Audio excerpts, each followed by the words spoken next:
Eh bien, bonjour, bon mardi à tous, madame, messieurs. C'est la revue des grandes unes ce matin encore avec la presse. La nouvelle expression qui parle du Premier ministre au JICAM, la mission de John Gouté, c'est le titre proposé par le tabloïd pour expliquer que le Premier ministre est donc à Douala depuis ce matin au siège du JICAM, du groupement interpatronal du Cameroun, donc pour échanger, pour des échanges bien délicats avec un patronat très déçu par le climat des affaires ces derniers mois. C'est ce qu'on lit en page 2 du journal ce matin.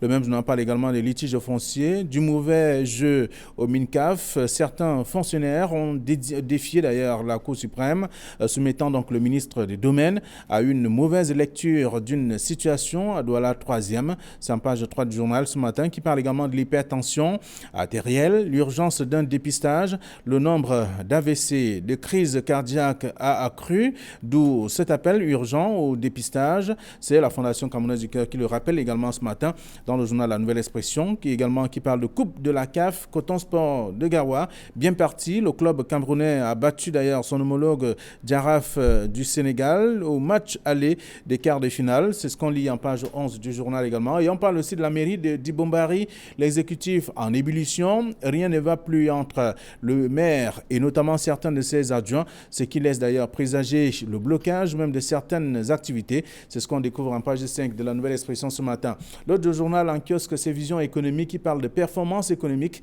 l'émergence du Cameroun à l'horizon 2035 fortement hypothéquée. C'est le titre proposé par le journal, mais qui explique que classer pays à revenus intermédiaires au regard des données et statistiques économiques observées au cours des 10 dernières années. Selon le journal, le Cameroun peine à sortir du spectre de la pauvreté pour devenir un pays émergent, malgré notamment la très forte volonté du chef de l'État et notamment les efforts du gouvernement. La suite est à découvrir en page 7 du journal ce matin, qui parle également des droits sociaux des travailleurs, avec à peine 25% des entreprises publiques qui sont donc à jour de leur cotisation sociale. C'est le journal qui nous rappelle en page 2 ce jour également. Litige dans les marchés publics. Le ministre Ibrahim Talbamala recadre notamment soumissionnaire et notamment maître d'ouvrage. Ce sont là des informations à lire dans page 6 du journal.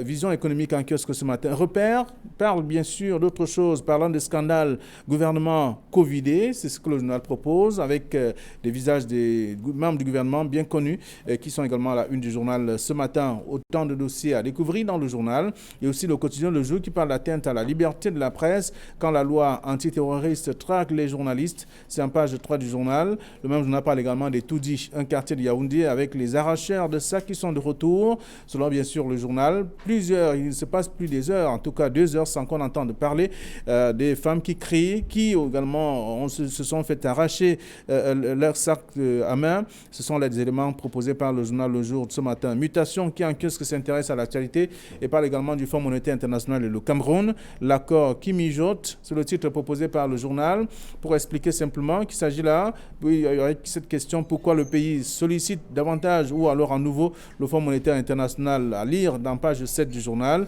Également, on parle des universités africaines francophones. Yaoundé 1 en pole position, c'est ce qu'on découvre en page 6 du journal Mutation, qu'est-ce que ce jour. Émergence parle de l'affaire Paul Chuta. Enfin, le verdict, c'est une question que se pose le tabloïd, mais pour dire qu'après 27 renvois dans une affaire de diffamation, c'est ce jour que la décision est donc attendue. Si cette fois, le juge a fini donc de rédiger sa sentence, ce qu'on lit en page 5, et on parle également de l'ANACOM, grève sur fond d'arriérés des salaires. Autant d'informations à découvrir dans l'émergence en kiosque ce matin. Cameroun Tribune parle bien sûr de défense du territoire. L'armée assure, c'est ce que le journal propose ce matin pour parler notamment de ce qui secoue le Cameroun depuis quelques temps, notamment la pandémie du coronavirus qui sévit donc depuis plus d'un an, qui n'a pas empêché notamment les forces de défense et de sécurité d'accomplir leur mission régalienne de protection, notamment de l'intégrité du territoire et aussi de défense des personnes et des biens. C'est à lire dans le dossier proposé par le journal en kiosque ce matin également. C'est Cameroun Tribune qui a d'autres informations. Et puis, Tribune d'Afrique parle donc de l'Assemblée nationale, comment des membres du bureau manipulent notamment Kavaye et Gézibril. Il s'agit là d'une affaire qui secoue notamment, un courrier du président de l'Auguste Chambre qui a d'ailleurs récemment défrayé la chronique, souvenez-vous. Donc, le journal fait un rappel des mémoires ce matin, mais pour dire simplement qu'il s'agit d'autres personnalités, en tout cas d'autres employés de cette Auguste Chambre qui créent donc le désordre. C'est ce que le journal propose. Je vous invite aussi à lire l'éditorial de Faustin Dikam ce matin. En page 3, le journal est donc disponible en kiosque. À lire aussi d'autres informations dans le même numéro. Toujours dans un kiosque également, on parle de quotidien et éco-santé qui parle aussi de santé militaire. Joseph Betty Assomo met donc la grande muette aux petits soins. C'est un dossier que je vous invite à lire. Et on parle également de l'hypertension artérielle. Un homme sur 3 en souffre d'ailleurs au Cameroun. Autant d'informations à lire dans la presse, notamment éco-santé. Et l'économie quotidien parle également des dialogues public-privé. Joseph John Gouté, au JCAM ce jour. Autant d'informations à découvrir dans le journal. Sur le plan économique, le Premier ministre, chef du gouvernement, va donc tout au moins échanger avec les hommes d'affaires sur plusieurs points, plusieurs sujets, entre autres donc le plan de relance économique dans les régions du nord-ouest et du sud-ouest. C'est ce que le journal propose en page 3 ce matin. D'autres actualités sont contenues dans le même journal, disponible en kiosque aussi si vous faites un tour. Également, le Popoli en kiosque parle du sommet sur le Covid, l'Afrique à Paris, sans Popol. C'est ce que le journal nous présente également ce matin. Cette caricature également à lire dans le journal satirique. Voilà ce que la presse nous propose, celle que nous avons reçue à notre rédaction ce mardi matin. Donald Brice Kangwa, bonjour et bienvenue. Bonjour Flavie Valodongo, bonjour à nos téléspectateurs, bonjour à Kaminele. C'est un plaisir, comme tous les mardis, d'être avec vous sur ce plateau. Merci d'être là. Bonjour Kaminele. Bonjour. Bonjour Donald Brice Kangwa, bonjour téléspectateurs d'Equinox Télévision. Merci beaucoup. C'est comme quand j'ai encore l'esprit des fastueuses obsèques du patriarche Joseph Pokosi Doumbé, inhumé la semaine dernière avec vraiment quelque chose d'extraordinaire, un monde extraordinaire. Pratiquement la moitié de la République était là-bas et il n'y avait qu'une seule gerbe de fleurs, la gerbe de fleurs du président de la République et de Mme Chantal Biya. Ça faisait partie de son protocole funéraire, mais c'était quelque chose d'exceptionnel tout simplement. D'accord, merci. Merci à vous également d'être là ce mardi, comme tous les mardis d'ailleurs. Nous allons parler de quelques sujets d'actualité, notamment la présence du Premier ministre à Douala, notamment au JCAM, la mission de John Gouté. C'est le titre proposé par la Nouvelle Expression ce matin. Et on apprend d'ailleurs qu'il va rencontrer les patrons d'entreprises qui sont d'ailleurs très courroucés de par le climat des affaires qui est morose depuis quelque temps.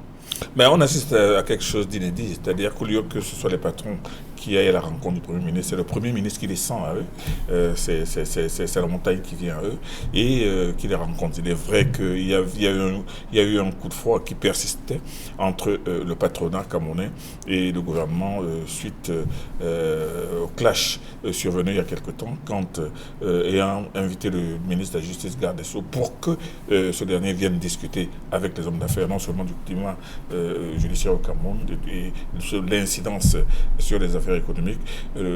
Et alors que le rendez-vous avait été acté, le ministre de la Justice Garde des Sceaux, le ministre d'État de la Justice Garde des Sceaux, préféré envoyer son ministre d'État.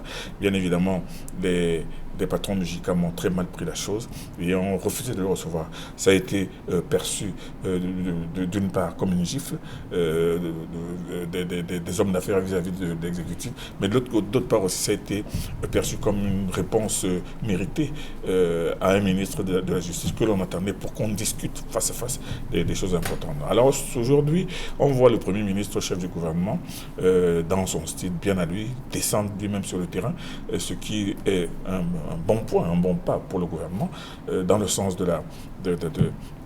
d'une certaine émulation une certaine émulation, mais surtout d'une certaine propension à écouter les gens quand il y a des malentendus.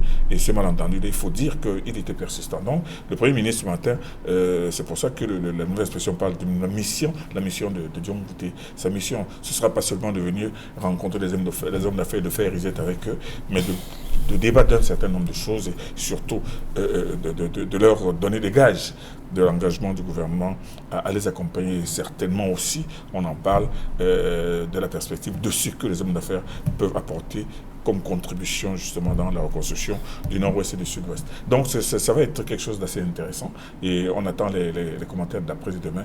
Mais il faut dire que John Gouté, une fois de plus, marque un bon point. Alors, le gouvernement camerounais serait-il dormi, Donald Brice Kangwa, si certains pensent que le Premier ministre vient tendre la main aux hommes d'affaires pour la relance de l'économie dans les régions en crise, notamment le nord-ouest et le sud-ouest? Oui, c'est l'un des sujets clés de cette rencontre prévue ce matin entre le chef du gouvernement et le patronat. Le gouvernement a lancé un plan de reconstruction des régions du nord-ouest et du sud-ouest, ces deux régions qui ont été déclarées économiquement sinistrées. Le secteur privé est un maillon important en matière d'investissement dans ces régions. Vous savez qu'en raison du contexte sécuritaire et des pertes économiques dans ces régions, très peu d'investisseurs souhaitent y investir de l'argent. Et donc, le gouvernement veut convaincre les opérateurs économiques que la sérénité est de retour et que le climat est propice à s'y installer. Vous savez que bon nombre d'entreprises ont plié bagage depuis que les attaques se sont multipliées à la fois sur les édifices publics, mais aussi sur des structures économiques qui sont installées dans ces deux régions qui représentent 20% dans le produit intérieur brut du Cameroun. Donc, c'est d'abord une mission, on peut dire politique, pour exprimer redonner confiance aux opérateurs économiques sur la nécessité de retourner s'investir dans ces régions-là. Mais il faut dire également qu'il y aura certainement des interrogations sur la volonté politique d'assurer un climat apaisé dans ces deux régions, les résolutions du grand dialogue national, un certain nombre de propositions formulées pour apaiser les tensions. Alors, la question du statut spécial de ces deux régions permet-il de voir les améliorations depuis que cela a été décrété? Bon, pour le statut spécial, c'est davantage politique. Là, nous parlons vraiment des choses très concrètes. En termes de sérénité, de sécurité dans les deux régions. Le plan dont il est question aussi a besoin de financement. Il y a des bailleurs de fonds qui sont montrés ouverts au financement de ce plan adopté par le gouvernement il y a 2 ans et qui peine à être mis en œuvre justement en raison du contexte sécuritaire qui n'est pas toujours très propice. Donc, c'est d'abord cela. Et ensuite, c'est aussi une visite, on va dire inédite, comme a dit Camille tout à l'heure, parce que c'est la première fois que le chef du gouvernement se déplace en dehors du Cameroun Business Forum, qui est cette rencontre annuelle entre le secteur privé et les pouvoirs publics, qui se tient généralement entre février et mars. C'est la première fois qu'un chef du gouvernement se déplace de Yaoundé pour rencontrer le patronat. On ne peut ne pas, et la nouvelle expression l'a fait ce matin, rappeler le contexte de cette venue du chef du gouvernement. Le 16 avril dernier était prévue une conférence débat entre le GICAM et le ministre de la Justice, garde des Sceaux, qui a trouvé judicieux d'envoyer son ministre délégué, qui lui a été rabroué par le GICAM, estimant que c'est le ministre lui-même qui est attendu. Est-ce que cette venue vise à corriger le tir. Bon, d'aucuns évoquent également des rivalités entre le PM et son ministre de la Justice. De toutes les façons, si une telle rencontre que l'on souhaite, ce type de rencontre que l'on souhaite régulière, vous savez que le Cameroun est l'un des rares pays africains où le chef de l'État n'a pas reçu depuis son magistère le secteur privé au Palais de l'Unité, en dehors peut-être de quelques poignées de main lors des passations de vœux en début d'année.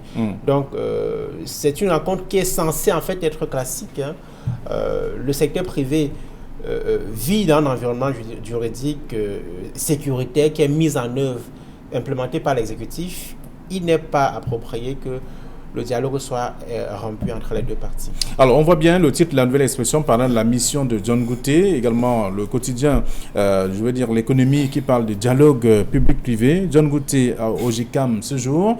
Et là, il y a Vision économique qui parle de performance économique avec l'émergence du Cameroun à l'horizon 2035, fortement hypothéquée. Oui, Vision économique fait bien de revenir un peu sur ce concept lancé par le président de la République il y a quelques années, cette projection du Cameroun émergent en 2035 à laquelle beaucoup ont cru et pour laquelle certains demeurent sceptiques. Et moi, je pense que Vision économique ce matin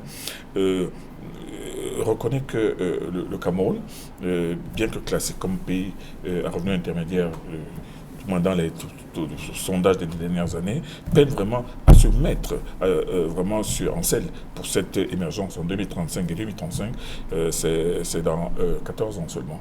Et 14 ans, ça va très très vite. Donc le journal de l'honorable Parfait Gbodok relève que ce pays est confronté à d'énormes difficultés, et d'énormes difficultés malgré la volonté opiniâtre du chef de l'État à conduire ce pays, mais malgré les efforts faits par le gouvernement. Mais est-ce que le gouvernement déploie tous les efforts nécessaires? On peut bien se poser la question, parce que ce journal fait bien de relever que l'un des détonateurs, l'un des carburants nécessaires pour l'émergence, c'est l'industrialisation. Or, le Cameroun peine toujours à s'emballer vraiment sur la route de l'industrialisation. On sait très bien qu'il y a quelques années, on n'avait pas attendu que ce soit l'impulsion du chef de l'État, qui puisse pousser les Camerounais à faire dans l'industrie. On a vu par exemple la spectaculaire success story de la CITABA, où on a vu une structure intégrée de la plantation du tabac à la transformation, au conditionnement et à la vente du tabac. Ça a été un exemple extraordinaire, mais seulement il est mort de sa propre mort, et de façon induite même par la faute de l'État lui-même, qui n'a pas su protéger cette entreprise citoyenne qui est à fort valeur ajoutée. On a vu par exemple aussi l'exemple de Kodilet, Milky Way, qui était la première industrie de fabrication de lait en Afrique centrale et même en Afrique noire, mais qui est mort de sa belle mort sans aucun soutien de l'État. Donc moi je pense que Vision économique fait bien de revenir sur ce point, et surtout de rappeler aux uns et aux autres que pour que le pays puisse vraiment devenir un pays émergent, il faut nécessairement passer par l'industrialisation, ce qui n'est pas encore le cas au Cameroun, c'est-à-dire où on se contente encore des revenus de rente et du commerce, mais alors que l'industrie qui est capable et seule susceptible de rapporter, de faire rentrer beaucoup de devises, c'est ça qui peut vraiment faire d'un pays un pays émergent. Alors, Donald Blitzkamp, dans l'article du journal, ou alors la grande une de Vision économique ce matin,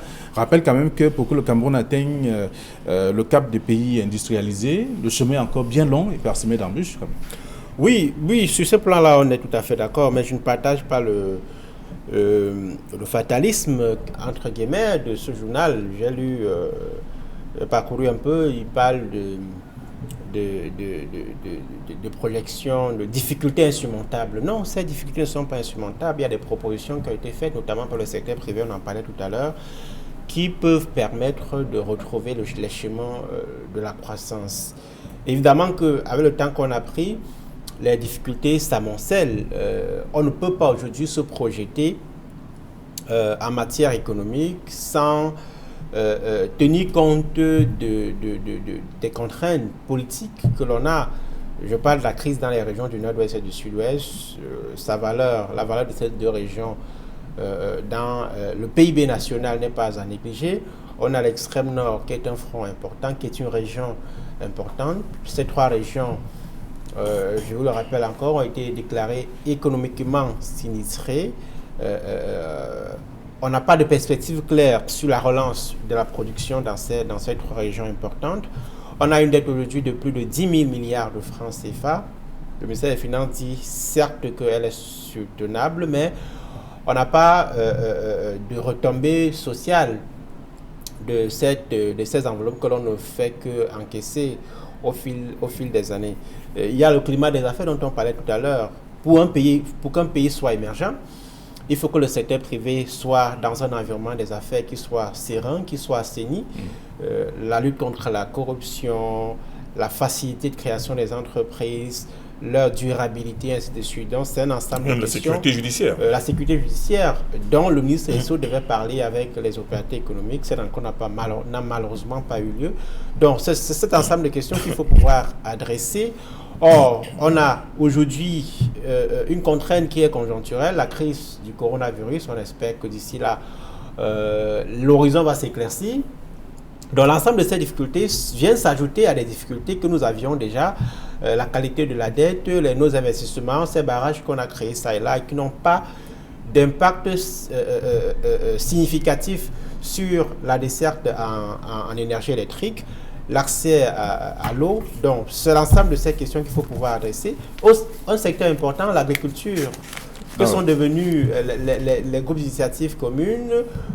Comment vivent nos planteurs? Ce sont encore des planteurs, pas des agriculteurs, dans les régions qui sont des bastions agricoles. Alors qu'on parle déjà de l'agriculture de seconde génération au ministère de l'Agriculture. Voilà, il faut qu'on puisse sortir des gros mots tels que vous prononcez là pour implémenter quelque chose de concret. Et ça demande également de la volonté politique. Très bien. Alors, donc, le dossier proposé par le journal Vision économique ce matin permet de comprendre un peu les couacs qui empêchent, ou tout au moins qui entourent l'amélioration du climat des affaires au Cameroun. On apprend d'ailleurs que c'est fortement hypothéqué, l'émergence du Cameroun à l'horizon 2035. Donc, il y a bien de choses à revoir. Donc, le chemin est encore long et parsemé d'embûches telles que le précise d'ailleurs le journal ce matin. Alors, aujourd'hui, Mutation a proposé un titre également parlant du Fonds monétaire international et le Cameroun, l'accord qui mijote. Oui, le Cameroun attend un nouveau programme économique avec le FMI. Alors, le FMI qui a, comme vous le savez, accordé 135 milliards de francs CFA dans les 180 milliards dont est constitué le Fonds de solidarité de lutte contre le coronavirus. Le FMI a décaissé jusqu'ici à peu près 250 milliards de francs CFA et devrait en principe signer un nouvel accord avec le Cameroun. Il se trouve que l'usage qui a été fait de ces fonds a été tout sauf transparent et le FMI a demandé que le Cameroun rende d'abord compte. Je rappelle que l'une des conditions de cet appui de ce bailleur de fonds au Cameroun l'année dernière et en fin d'année, notamment, c'était de tenir à l'endroit du FMI un rapport après chaque 6 mois. Jusqu'aujourd'hui, le FMI dit que le Cameroun n'a jamais rendu compte de la façon dont ces fonds avaient été utilisés. C'est pour cela que le FMI a demandé un audit de l'usage qui a été fait de ces fonds-là. L'audit est en cours, mené par la Chambre des comptes de la Cour suprême. On a appris qu'un rapport d'étape a été transmis à la présidence de la République. C'est cet ensemble de conditionnalités qui vont permettre que le Cameroun accède à ce nouveau programme avec le Fonds monétaire international. Et on voit bien le titre des mutations qui parle de l'accord qui mijote, une image du chef de l'État et avec des responsables du Fonds monétaire international pour dire que les choses peuvent se passer comme on a l'habitude de faire. Les choses peuvent se passer comme on a l'habitude de faire, mais seulement vous voyez aussi que cette... malgré tout, bien sûr. Oui, mais cette aide du FMI, c'est bien la première fois que le FMI vous prête de l'argent et vous demande maintenant de rendre compte de ce que vous avez fait de cet argent. Ça ne s'est pas souvent vu. Et moi, je pense qu'il y a quelque chose que les gens n'ont pas remarqué là-dedans.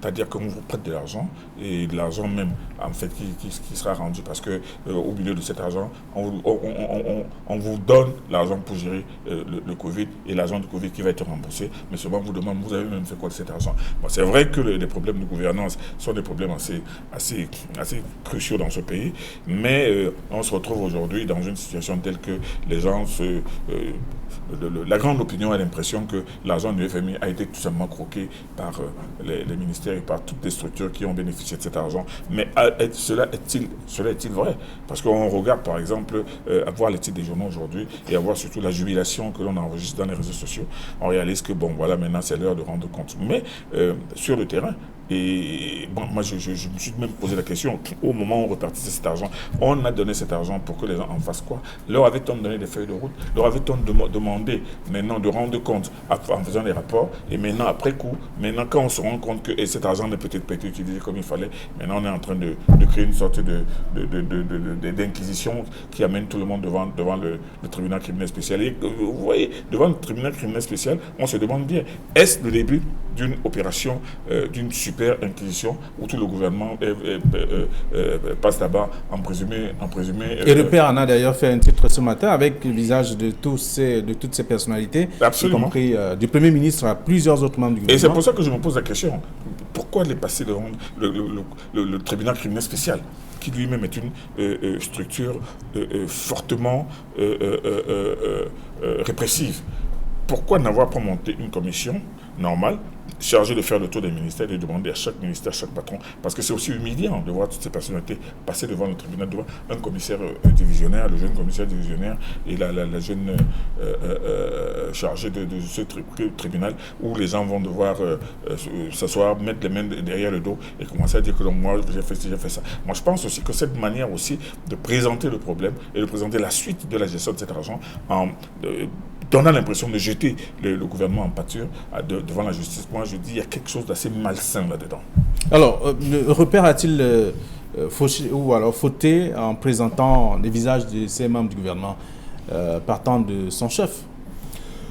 Le rôle de la presse, c'est d'interpeller ceux qui nous dirigent, c'est de les amener à rendre compte, effectivement, qu'on a un certain nombre d'inquiétudes sur la façon dont l'argent dispatché entre divers départements ministériels a été utilisé. Je rappelle que le ministère des Finances avait rendu public la répartition des fonds, le fonds de solidarité de 180 milliards. On a par exemple appris que le ministère de la Santé publique avait reçu 45 milliards de francs CFA. C'est l'un des rares départements ministériels qui a un peu rendu compte de la façon dont l'argent avait été utilisé. On a appris que le ministère a dépensé 34 milliards de francs CFA jusqu'il y a quelques mois, entre 2020 et cette année. Le reste est passé où? Les autres départements ministériels, le ministère de l'économie a reçu de l'argent, le ministère des PME en a reçu, le ministère, je crois, des Finances. Il y a un certain nombre de départements ministériels. De la communication. La communication a reçu de l'argent. Le ministère de l'Agriculture en a reçu, de l'élevage, ainsi de suite. Donc, la grille a été rendue publique. Mais, curieusement, comme chez nous, on n'aime pas rendre compte, chacun a utilisé un peu cet argent. Oui, mais Donald Brice, quand ces ministères recevaient de l'argent, on leur donnait pour faire quoi? Parce que c'est ça le problème aussi. On vous envoie de l'argent, mais on vous dit que cet argent qu'on vous donne, c'est pour lutter contre le Covid. Mais vous allez faire quoi? Moi, je pense que ça aurait été beaucoup plus sain et beaucoup plus civilisé. Qu'est-ce qu'il faut pour lutter contre le Covid? Il faut d'abord de l'argent. Oui, maintenant qu'il y a l'argent. Bon, mais maintenant, pour mettre de l'argent, il faut adopter maintenant les politiques édictées par le gouvernement, à savoir non seulement trouver des jets hydroélectriques, l'achat des masques, hydroélectriques, et tout ce qui demande même la mobilisation et la sensibilisation. Mais seulement, comme je vous dis, Flavien Vallot, quand on a donné cet argent à un département, il y a des départements qui ont reçu des milliards, il y a des départements qui n'ont reçu que quelques centaines de millions, mais on leur a dit, vous allez faire quoi? Parce qu'au moment de recevoir l'argent, ils auraient dû demander, mais vous nous donnez cet argent, c'est pour en faire quoi? Pour lutter contre le Covid? Bon, mais si on leur avait donné un cahier de charge, un carnet de route, en leur disant que vous allez faire ceci, vous allez faire ça, et vous allez rendre compte. Moi, je pense que ça aurait été beaucoup plus sain. Mais quand on répartit comme ça, on a l'impression que c'est une sorte de tontine qu'on donne à tout le monde. Alors, selon vous, chacun a géré comme il pouvait, comme il entendait. Ben, c'est ce que la procédure d'aujourd'hui, c'est l'impression que donne la procédure d'aujourd'hui. Chacun a reçu de l'argent, chacun a géré comme il fallait. Et maintenant, il faut rendre compte. Maintenant, venez rendre compte. Il ne faut pas penser que ces départements ici n'avaient rien à faire avec cet argent. Je prends un exemple. Le ministère des Petites et Moyennes Entreprises, qui a reçu autour de 7 milliards, j'espère que je ne me trompe pas, les PME sont l'un des secteurs économiques qui ont été durement frappés par le Covid-19. Plusieurs ont fermé, licencié des employés et ont été obligés de fermer pour certaines. Ne me dites pas que le ministère des PME n'avait pas d'activité à mener pour accompagner ces entreprises, pour les aider à rester résilientes, à se réinstaller, à renouveler leurs équipements, et ainsi de suite. Non, mais Donald Brice, est-ce que le problème ne se situe pas à ce niveau? On veut savoir concrètement comment est-ce que l'argent a été géré. Il n'y a pas de communication sur comment l'argent a été géré. C'est pour cela qu'il y a un audit qui est en cours et qui est censé rendre les résultats et nous dit très exactement ce qui a été fait, ce qui n'a pas été fait et que les responsables en tirent les conséquences. Et ce qui devait être fait. D'accord, alors, donc on va lire toutes ces informations, en tout cas dans la presse ce matin. Vous comprenez bien qu'on va de l'économie en passant par tout ce qui peut susciter un peu de polémique également au sein de l'opinion avec le Covid-Gate aussi. Donc ce matin aussi, Émergence parle de l'affaire Paul Tuta. Enfin, le verdict aujourd'hui, après pratiquement 27 renvois. Oui, le tribunal doit à nouveau se réunir ce matin sur le cas de Paul Chouta, qui est un influenceur. Alors, c'est une affaire quand même incroyable. Même si vous avez affaire à un citoyen démon, il faut le juger dans les règles de l'art. C'est la moindre des choses. Voilà un compatriote qui a été arrêté en 2019 pour diffamation et il est à 2 ans d'emprisonnement en violation flagrante de toutes les dispositions contenues dans nos lois, notamment le code de procédure pénale. On est à 27 renvois. 27 renvois et une nouvelle audience est prévue aujourd'hui. A priori, pour un verdict, on espère que l'affaire sera vidée. Je pense que l'état de droit dont nous parlons doit pouvoir sortir du discours pour être vu et perçu, ressenti dans la réalité. On peut aimer ou ne pas aimer un compatriote, mais de là à utiliser l'arme politique, ses positions contre lui, je trouve cela indécent. Même vos ennemis, vous avez le devoir, en tant que responsable public, de les respecter, de ne pas utiliser vos positions contre lui. C'est le cas manifestement pour ce compatriote. Qu'on l'aime ou qu'on ne l'aime pas, on est en face d'une violation flagrante de la loi que personne n'aimerait subir. Personne. D'accord. Alors, Camille, il y a un mot sur cette affaire. Je ne pense pas que ce soit une question d'aimer ou de ne pas aimer Paul Chouta que l'on a vu s'activer dans les réseaux sociaux pendant très très longtemps. Malheureusement, c'est de ça qu'il est question. Oui, de manière assez controversée. Ce n'est pas une question de l'aimer, de ne pas l'aimer. C'est une question, comme le dit Donald Brice-Cameron, de respecter la loi. C'est-à-dire que pendant 2 ans, on ne peut pas renvoyer une affaire 17 fois et que l'affaire ne soit pas jugée. 27 fois, alors que normalement cette affaire aurait dû être traitée dans le sens du respect de la loi, même s'il fallait le condamner. Et il n'est pas le seul. On voit tout le reste. Et l'un des plus emblématiques étant bien l'affaire Vamoulke, qui lui est emprisonné depuis 5 ans. Et il a déjà eu droit à une 50aine de renvois et l'affaire n'est toujours pas renvoyée. Donc moi je pense qu'il y a un dysfonctionnement de la justice qui doit être absolument repris en main. Il faut absolument que le ministre de la Justice garde des Sceaux et même la magistrature et surtout tous les juristes de ce pays s'assoient pour dire que qu'est-ce que c'est que ce pays où la loi n'est pas respectée, où l'on ne juge pas quelqu'un à temps et en fonction des lois. Il est vrai qu'il y a même des fois où on juge quelqu'un, on juge et condamne des gens sur la base de lois qui n'existent même pas, comme complicité intellectuelle d'un détournement. Alors, donc et nous parlions du climat des affaires tout à l'heure. Ça sont des symboles. Les investisseurs, je rappelle que les investissements directs étrangers au Cameroun ont diminué ces dernières années. Lorsqu'on parle de la sécurité ou alors de l'insécurité judiciaire, ce sont des choses comme ça. C'est-à-dire qu'un investisseur qui souhaite mettre son argent au Cameroun, il apprend qu'on a arrêté un compatriote, ça fait 2 ans, et que son procès a été renvoyé pendant 27 fois. Il prend peur. Il prend peur et il pense à autre chose. D'accord. Alors, donc on va sortir. Et ce qui est terrible là-dedans, c'est que les gens veulent faire croire que c'est Paul Biya qui est responsable de cet état de choses. Alors qu'il y a des gens qui sont là pour gérer la justice. Il y a des gens qui sont là pour faire leur job et dire que nous allons faire tout pour que la justice de ce pays soit crédible. Il ne faudra pas que ce soit Paul Biya, président de la République, qui vienne commencer à régler la justice, à élargir les gens, à faire condamner les gens et à donner des grâces aux gens. Moi, je pense que chacun... Selon vous, qui est responsable? C'est les Camerounais. C'est les Camerounais. Et maintenant, les principaux responsables. Les principaux responsables, parce que si vous êtes ministre de la Justice, vous êtes responsable de ce qui se passe dans votre département. Ce n'est pas le chef de l'État qui vous a nommé. C'est vous d'abord. Alors, ça a souvent été dit ici, et on lit dans la presse, que l'ordre est venu d'en haut de traiter telle affaire de telle façon. Vous savez, vous savez, le haut a plusieurs niveaux. Le haut, c'est pas forcément le plus haut. Flavien Jory, chaque fois, lorsqu'on tente de faire ce type de conspiratisme et de déresponsabilisation du chef de l'État, qui nomme le ministre de la Justice, c'est le chef de l'État. Qui nomme le ministre de la Communication, c'est le chef de l'État. Si vous avez un collaborateur qui n'est pas compétent, qui ne sert pas l'État de droit, que vous dites servir, la chose la plus simple à faire, c'est d'en tirer les conséquences. C'est la chose la plus simple. Alors, selon vous, c'est lui le responsable? Je pense que chaque fois, chercher des contorsions du genre, c'est pas le chef de l'État, non. cher monsieur, ce genre de pirouette ne passe plus. D'accord, alors merci à vous, chers messieurs. J'avais bien souhaité qu'on parle aussi de la mairie de Dibombari, avec l'exécutif qui est en ébullition. Là-bas, ça également. chauffe. Ça chauffe également. Donc, rien ne va plus entre le maire et ses adjoints.